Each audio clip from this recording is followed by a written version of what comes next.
अध्याय 3 जल संसाधन। यहां एक चित्र में दो मित्रों पिंकी और चिंटू की वार्तालाप है।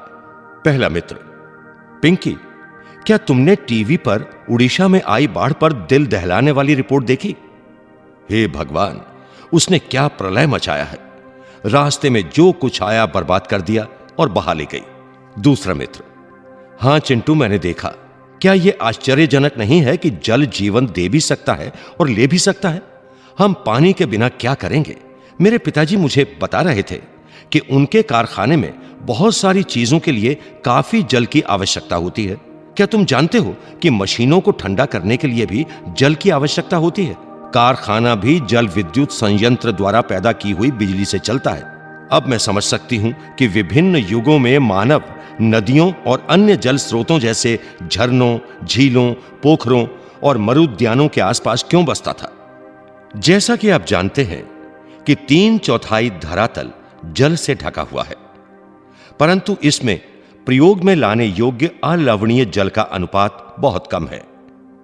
यह अलवणीय जल हमें सतही अपवाह और भौम जल स्रोत से प्राप्त होता है, जिनका लगातार नवीकरण और पुनर्भरण जलीय चक्र द्वारा होता रहता है। सारा जल जलीय चक्र में गतिशील रहता है, जिससे जल नवीकरण सुनिश्चित होता है। आपको आश्चर्य हो रहा होगा कि जब पृथ्वी का 3/4 भाग जल से घिरा है और जल एक नवीकरण योग्य संसाधन है, तब भी विश्व के अनेक देशों और क्षेत्रों में जल की कमी कैसे है? ऐसी भविष्यवाणी क्यों की जा रही है कि 2025 में 20 करोड़ लोग जल की नितांत कमी झेलेंगे? जल, कुछ तथ्य और आंकड़े।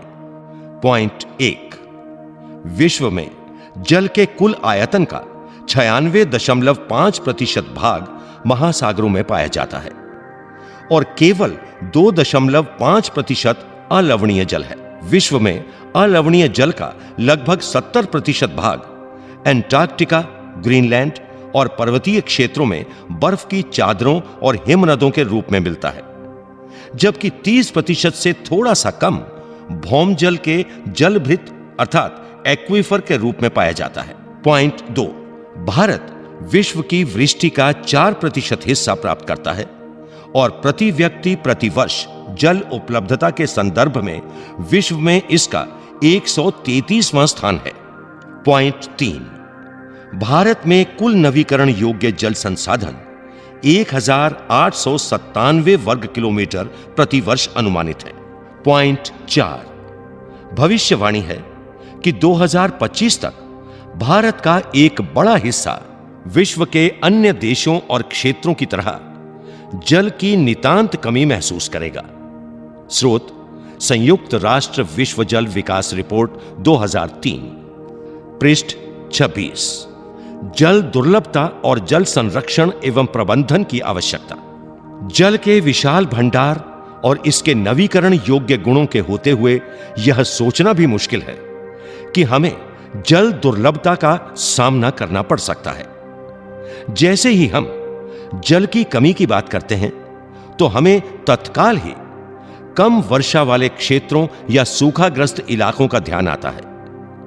हमारे मानस पटल पर तुरंत राजस्थान के मरुस्थल और जल से भरे मटके संतुलित करती हुई और जल भरने के लिए लंबा रास्ता तय करती पनिहारिनों के चित्र चित्रित हो जाते हैं। यह सच है कि वर्षा में वार्षिक और मौसमी परिवर्तन के कारण जल संसाधनों की उपलब्धता में समय और स्थान के अनुसार विभिन्नता है, परंतु अधिकतया जल की कमी इसके अतिशोषण, अत्यधिक प्रयोग और समाज के विभिन्न वर्गों में जल के असमान वितरण के कारण होती है। चित्र 3.1 में पानी की कमी और दुर्लभता दिखाई गई है। चित्र के पहले अंश में एक बच्चे को दिखाया गया है, जहां पानी तो बहुत है, लेकिन पीने लायक पानी की एक बूंद नहीं है। दूसरे अंश में भूकंप प्रभावित एक महिला पानी की कमी से जूझती हुई बर्फ में से पानी ले जा रही है। तीसरे अंश में कुछ महिलाएं पानी की कमी से जूझती हुई पानी प्राप्त करने के लिए पंक्ति में खड़ी हैं।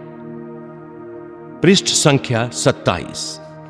स्वीडन के एक विशेषज्ञ फाल्कन मार्क के अनुसार जल की कमी तब होती है जब प्रत्येक व्यक्ति को प्रतिवर्ष 1000 से 1600 घन मीटर के बीच जल उपलब्ध होता है। क्या यह संभव है कि किसी क्षेत्र में प्रचुर मात्रा में जल संसाधन होने के बावजूद वहां जल की दुर्लभता हो? हमारे कई शहर इसके उदाहरण हैं। अतः जल दुर्लभता अत्यधिक और बढ़ती जनसंख्या और उसके परिणाम स्वरूप जल की बढ़ती मांग और उसके असमान वितरण का परिणाम हो सकता है। जल अधिक जनसंख्या के लिए घरेलू उपयोग में ही नहीं बल्कि अधिक अनाज उगाने के लिए भी चाहिए। अतः अनाज का उत्पादन बढ़ाने के लिए जल संसाधनों का अति शोषण करके ही सिंचित क्षेत्र बढ़ाया जा सकता है और शुष्क ऋतु में भी खेती की जा सकती है। आपने टेलीविजन विज्ञापनों में देखा होगा कि बहुत से किसानों के खेतों पर अपने निजी कुएं और नलकूप हैं जिनसे सिंचाई करके वे उत्पादन बढ़ा रहे हैं। परंतु आपने सोचा है कि इसका परिणाम क्या हो सकता है? इसके कारण भौम जल स्तर नीचे गिर सकता है और लोगों के लिए जल की उपलब्धता में कमी हो सकती है और भोजन सुरक्षा खतरे में पड़ सकती है। स्वतंत्रता के बाद भारत में तेजी से औद्योगिकरण और शहरीकरण हुआ और विकास के अवसर प्राप्त हुए। आजकल हर जगह बहुराष्ट्रीय कंपनियां अर्थात MNCs बड़े औद्योगिक घरानों के रूप में फैली हुई हैं। उद्योगों की बढ़ती हुई संख्या के कारण अलवणीय जल संसाधनों पर दबाव बढ़ रहा है। उद्योगों को अत्यधिक जल के अलावा उनको चलाने के लिए ऊर्जा की भी आवश्यकता होती है और इसकी काफी हद तक पूर्ति जल विद्युत से होती है। वर्तमान समय में भारत में कुल विद्युत का लगभग 22% भाग जल विद्युत से प्राप्त होता है। इसके अलावा शहरों की बढ़ती संख्या और जनसंख्या तथा शहरी जीवन शैली के कारण न केवल जल और ऊर्जा की आवश्यकता में बढ़ोतरी हुई है अपितु इनसे संबंधित समस्याएं और भी गहरी हुई हैं।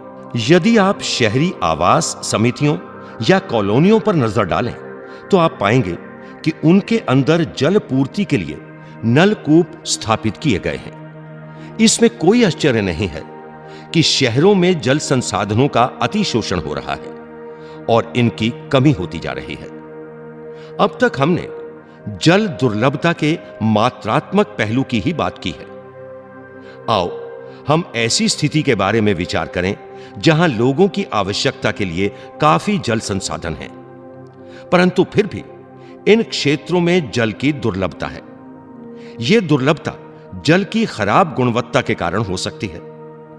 पिछले कुछ वर्षों से यह चिंता का विषय बनता जा रहा है कि लोगों की आवश्यकता के लिए प्रचुर मात्रा में जल उपलब्ध होने के बावजूद यह घरेलू और औद्योगिक अपशिष्टों, रसायनों, कीटनाशकों और कृषि में प्रयुक्त उर्वरकों द्वारा प्रदूषित है और मानव उपयोग के लिए खतरनाक है। भारत की नदियां, विशेषकर छोटी सरिताएं, जहरीली धाराओं में परिवर्तित हो गई हैं और बड़ी नदियां जैसे गंगा और यमुना कोई भी शुद्ध नहीं है। बढ़ती जनसंख्या, कृषि आधुनिकीकरण, नगरीकरण और औद्योगिकरण का भारत की नदियों पर अत्यधिक दुष्प्रभाव है और हर दिन गहराता जा रहा है। इससे संपूर्ण जीवन खतरे में है। स्रोत the citizens fifth report CSE 1999।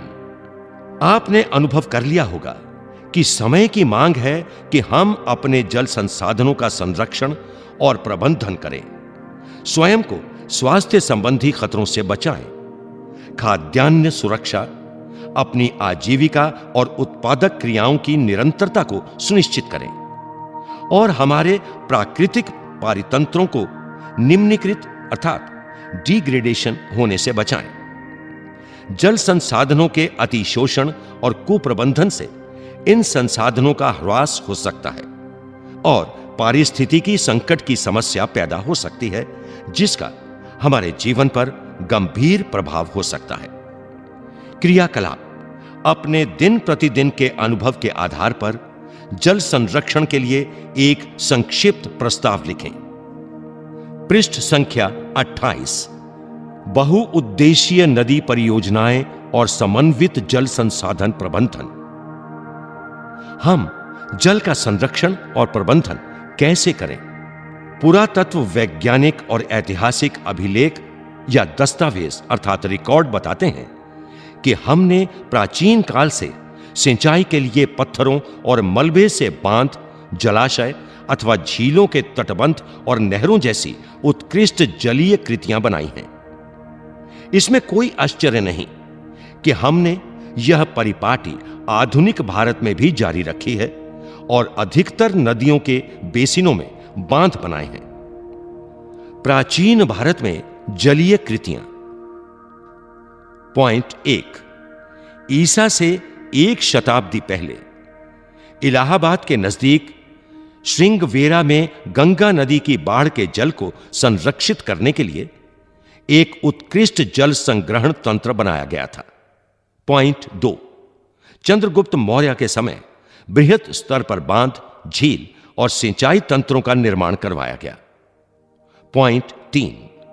Kalinga Orissa, Nagarjuna कोंडा आंध्र प्रदेश, बेन्नूर कर्नाटक और कोल्हापुर महाराष्ट्र में उत्कृष्ट सिंचाई तंत्र होने के सबूत मिले हैं। पॉइंट 4। अपने समय की सबसे बड़ी कृत्रिम झीलों में से एक भोपाल झील 11वीं शताब्दी में बनाई गई। पॉइंट 5। 14वीं शताब्दी में इल्तुतमिश ने दिल्ली में श्री फोर्ट क्षेत्र में जल की सप्लाई के लिए हौज खास अर्थात एक विशिष्ट तालाब बनवाया। स्रोत डाइंग विजडम CSE 1997।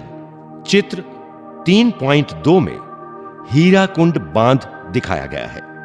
बांध क्या है और वे हमें जल संरक्षण और प्रबंधन में कैसे सहायक हैं? परंपरागत बांध नदियों और वर्षा जल को इकट्ठा करके बाद में उसे खेतों की सिंचाई के लिए उपलब्ध करवाते थे।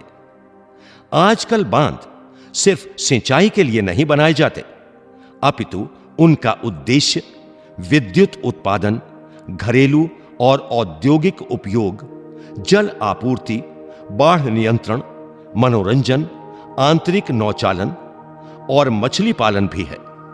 इसलिए बांधों को बहुउद्देशीय परियोजनाएं भी कहा जाता है, जहां एकत्रित जल के अनेकों उपयोग समन्वित होते हैं। उदाहरण के तौर पर सतलुज ब्यास बेसिन में भाखड़ा नांगल परियोजना जल विद्युत उत्पादन और सिंचाई दोनों के काम में आती है। इसी प्रकार महानदी बेसिन में हीराकुंड परियोजना जल संरक्षण और बाढ़ नियंत्रण का समन्वय है। बांध बहते जल को रोकने, दिशा देने या बहाव कम करने के लिए खड़ी की गई बाधा है, जो आमतौर पर जलाशय, झील अथवा जल भरण बनाती है। बांध का अर्थ जलाशय से लिया जाता है, न कि इसके ढांचे से। अधिकतर बांधों में एक ढलवां हिस्सा होता है, जिसके ऊपर से या अंदर से जल रुक रुक कर या लगातार बहता है। बांधों का वर्गीकरण उनकी संरचना और उद्देश्य या ऊंचाई के अनुसार किया जाता है। संरचना और उनमें प्रयुक्त पदार्थों के आधार पर बांधों को लकड़ी के बांध, तटबंध बांध या पक्का बांध के अलावा कई उपवर्गों में बांटा जा सकता है। ऊंचाई के अनुसार बांधों को बड़े बांध और मुख्य बांध या नीचे बांध, मध्यम बांध और उच्च बांधों में वर्गीकृत किया जा सकता है। स्वतंत्रता के बाद शुरू की गई समन्वित जल संसाधन प्रबंधन उपागम पर आधारित बहुउद्देशीय परियोजनाओं को उपनिवेशन काल में बनी बाधाओं को पार करते हुए देश को विकास और समृद्धि के रास्ते पर ले जाने वाले वाहन के रूप में देखा गया। जवाहरलाल नेहरू गर्व से बांधों को आधुनिक भारत के मंदिर कहा करते थे। उनका मानना था कि इन परियोजनाओं के चलते कृषि और ग्रामीण अर्थव्यवस्था, औद्योगिकरण और नगरीय अर्थव्यवस्था समन्वित रूप से विकास करेगी। क्रियाकलाप। परंपरागत तरीकों से बांध बनाने की कला विधि और सिंचाई कार्यों के बारे में अधिक पता लगाएं। हमने आषाढ़ में फसलें बोई हैं, हम भद्रा में भादु लाएंगे। बाढ़ से दामोदर फैल गई है, नाव इसमें नहीं चलाएंगे। ओह दामोदर, हम आपके पैर पड़ते हैं, बाढ़ का कहर कुछ कम करो। भादु 1 साल बाद आएगा, अपनी सतह पर नाव चलने दो। यह लोकप्रिय भादु गीत दामोदर घाटी क्षेत्र में गाया जाता है, जो शोक की नदी कही जाने वाली दामोदर नदी में बाढ़ के दौरान आने वाली समस्याओं का वर्णन करता है। पृष्ठ संख्या 29। पिछले कुछ वर्षों में बहुउद्देशीय परियोजनाएं और बड़े बांध कई कारणों से परिनिरीक्षण और विरोध के विषय बन गए हैं।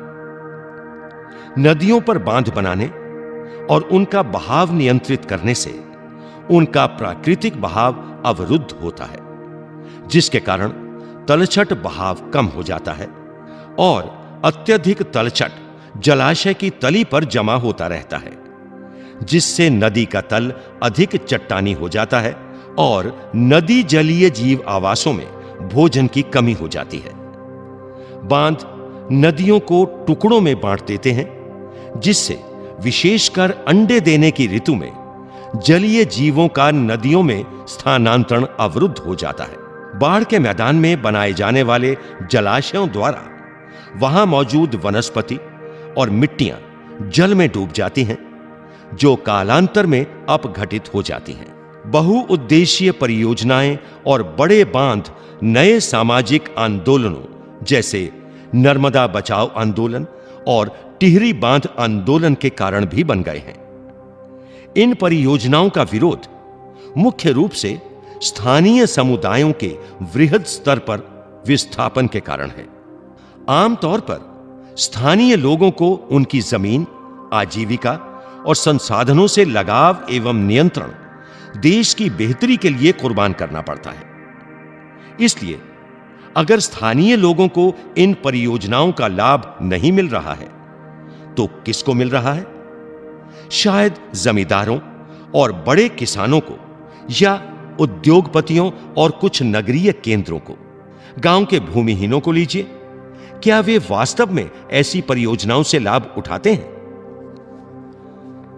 नर्मदा बचाओ आंदोलन एक गैर सरकारी संगठन अर्थात एनजीओ है, जो जनजातीय लोगों, किसानों, पर्यावरणविदों और मानवाधिकार कार्यकर्ताओं को गुजरात में नर्मदा नदी पर सरदार सरोवर बांध के विरोध में लामबंद करता है।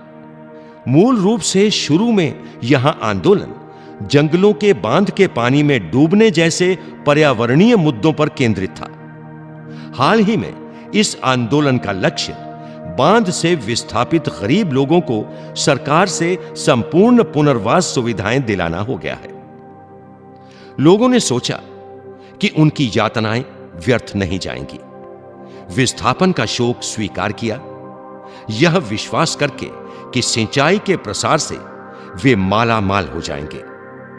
प्राय रिहंद के उत्तरजीवियों ने हमें बताया कि उन्होंने अपने कष्टों को देश के लिए कुर्बानी के रूप में स्वीकार किया, परंतु अब 30 साल के कड़े अनुभव के बाद, जब उनकी आजीविका और अधिक जोखिमपूर्ण हो गई है, पूछते जा रहे हैं, हमें ही देश के लिए कुर्बानी देने के लिए क्यों चुना गया? स्रोत S Sharma, valley of the river, tribal conflicts over development in Narmada valley, A Baviskar 1995 से उद्धृत। सिंचाई ने कई क्षेत्रों में फसल प्रारूप परिवर्तित कर दिया है, जहां किसान जलगहन और वाणिज्य फसलों की ओर आकर्षित हो रहे हैं। इससे मृदाओं के लवणीकरण जैसे गंभीर पारिस्थितिकीय परिणाम हो सकते हैं। इसी दौरान इसने अमीर भूमि मालिकों और गरीब भूमिहीनों में सामाजिक दूरी बढ़ाकर सामाजिक परिदृश्य बदल दिया है। जैसा कि हम देख सकते हैं कि बांध उसी जल के अलग अलग उपयोग और लाभ चाहने वाले लोगों के बीच संघर्ष पैदा करते हैं। गुजरात में साबरमती बेसिन में सूखे के दौरान नगरीय क्षेत्रों में अधिक जल आपूर्ति देने पर परेशान किसान उपद्रव पर उतारू हो गए। बहुउद्देशीय परियोजनाओं के लागत और लाभ के बंटवारे को लेकर अंतर्राज्यीय झगड़े आम होते जा रहे हैं। पृष्ठ संख्या 30। यहां भारत का नक्शा दिया गया है और नक्शे में मुख्य नदियां और बांध दर्शाए गए हैं। यहां दिए हुए मानचित्र में कुछ नदियां और बांध दिखाए गए हैं। महानदी पर है हीराकुंड बांध, पेरियार नदी पर पेरियार बांध, नर्मदा नदी पर नर्मदा बांध, सतलुज नदी पर भाखड़ा नांगल बांध, रावी नदी पर चमेरा बांध, कावेरी नदी पर मैट्टूर बांध, कृष्णा नदी पर नागार्जुन सागर परियोजना, रिहंद और सोम नदी पर रिहंद बांध, भागीरथी नदी पर टिहरी बांध, कृष्णा नदी पर कोयना बांध, चनाब नदी पर सलाल बांध, बराकर नदी पर मेथौन बांध, तुंगभद्रा और कृष्णा नदी पर तुंगभद्रा बांध, दामोदर नदी पर पंचेत बांध, गोदावरी नदी पर रामागुंडा बांध। ये मुख्य नदियां और बांध भारत के इस मानचित्र में दर्शाए गए हैं। पृष्ठ संख्या 31। क्या आप जानते हैं कि कृष्णा गोदावरी विवाद की शुरुआत महाराष्ट्र सरकार द्वारा कोयना पर जल विद्युत परियोजना के लिए बांध बनाकर जल का दिशा परिवर्तन कर कर्नाटक और आंध्र प्रदेश सरकारों द्वारा आपत्ति जताए जाने से हुई। इससे इन राज्यों में पड़ने वाले नदी के निचले हिस्सों में जल प्रवाह कम हो जाएगा और कृषि और उद्योग पर विपरीत असर पड़ेगा। क्रियाकलाप। अंतर्राज्यीय जल विवादों की एक सूची तैयार करें। नदी परियोजनाओं पर उठी अधिकतर आपत्तियां उनके उद्देश्यों में विफल हो जाने पर हैं। ये एक विडंबना ही है कि जो बांध बाढ़ नियंत्रण के लिए बनाए जाते हैं उनके जलाशयों में तलछट जमा होने से वे बाढ़ आने का कारण बन जाते हैं। अत्यधिक वर्षा होने की दशा में तो बड़े बांध भी कई बार बाढ़ नियंत्रण में असफल रहते हैं। आपने पढ़ा होगा कि वर्ष 2006 में महाराष्ट्र और गुजरात में भारी वर्षा के दौरान बांधों से छोड़े गए जल की वजह से बाढ़ की स्थिति और भी विकट हो गई। इन बाढ़ों से न केवल जान और माल का नुकसान हुआ, अपितु बृहत स्तर पर मृदा अपरदन भी हुआ।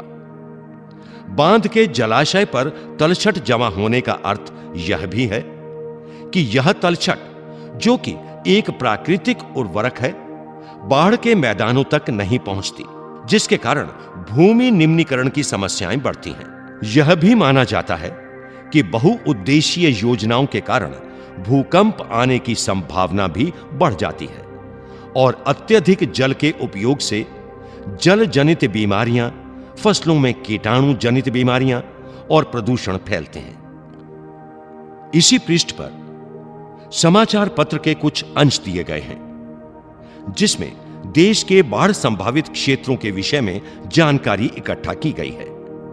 इस तरह की जानकारी आप भी इकट्ठा करें। पृष्ठ संख्या 32। वर्षा जल संग्रहण।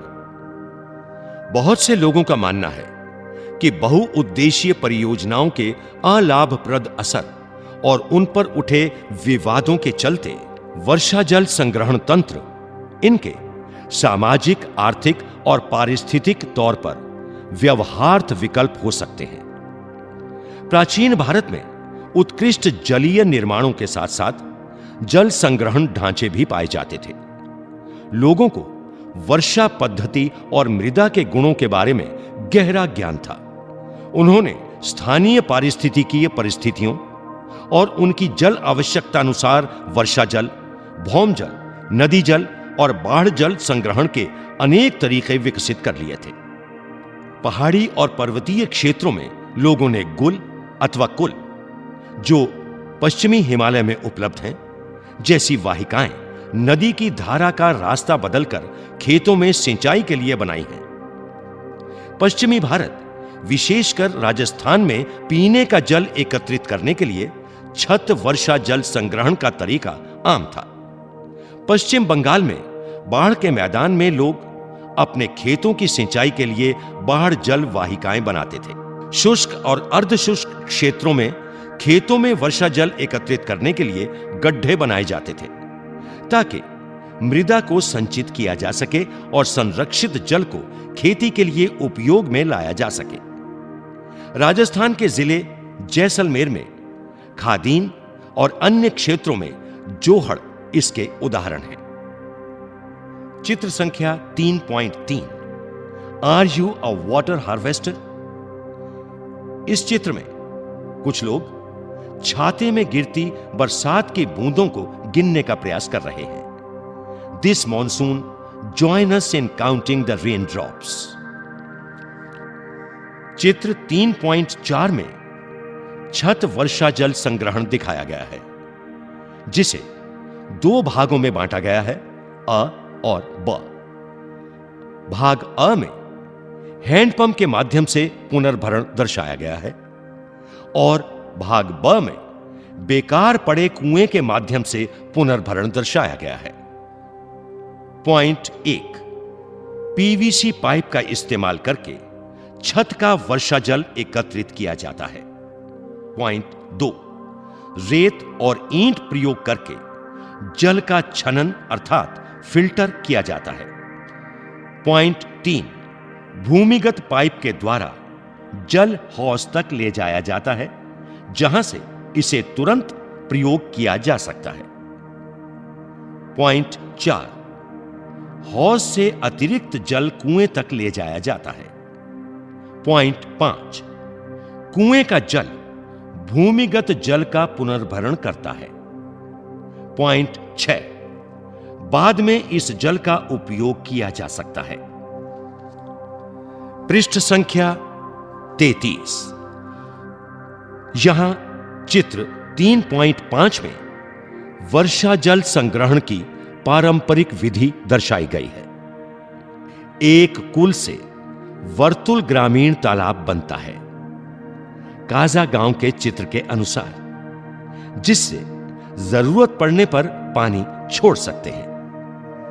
राजस्थान के अर्धशुष्क और शुष्क क्षेत्रों, विशेषकर बीकानेर, फलौदी और बाड़मेर में लगभग हर घर में पीने का पानी संग्रहित करने के लिए भूमिगत टैंक अथवा टांका हुआ करते थे।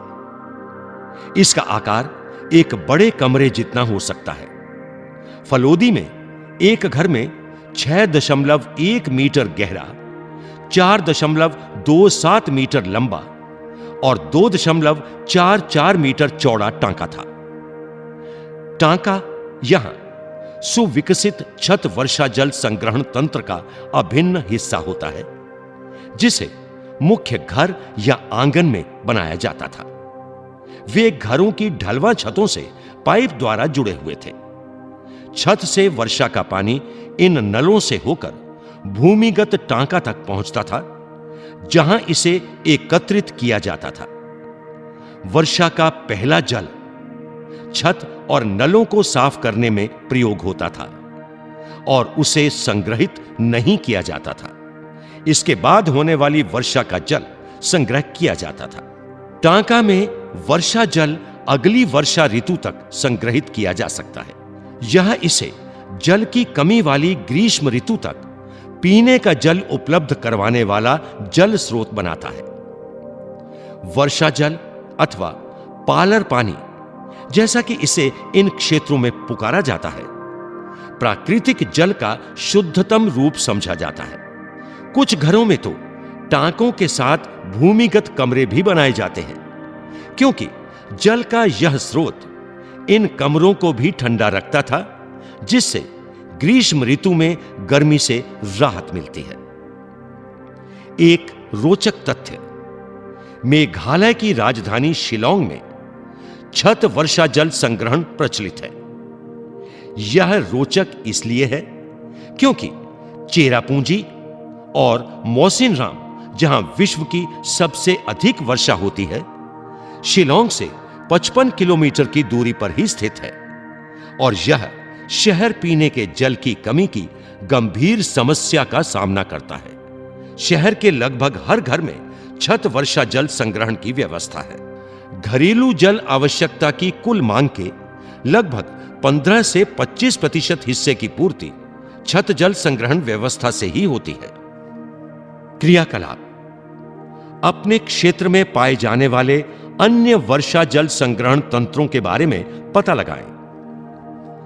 यह दुख की बात है कि आज पश्चिमी राजस्थान में छत वर्षा जल संग्रहण की रीति इंदिरा गांधी नहर से उपलब्ध 12 पेयजल के कारण कम होती जा रही है। हालांकि कुछ घरों में टांकों की सुविधा अभी भी है, क्योंकि उन्हें नल के पानी का स्वाद पसंद नहीं है। सौभाग्य से आज भी भारत के कई ग्रामीण और शहरी क्षेत्रों में जल संरक्षण और संग्रहण का यह तरीका प्रयोग में लाया जा रहा है। कर्नाटक के मैसूर जिले में स्थित एक सुदूर गांव गंडाथूर में ग्रामीणों ने अपने घर में जल आवश्यकता पूर्ति छत वर्षा जल संग्रहण की व्यवस्था की हुई है।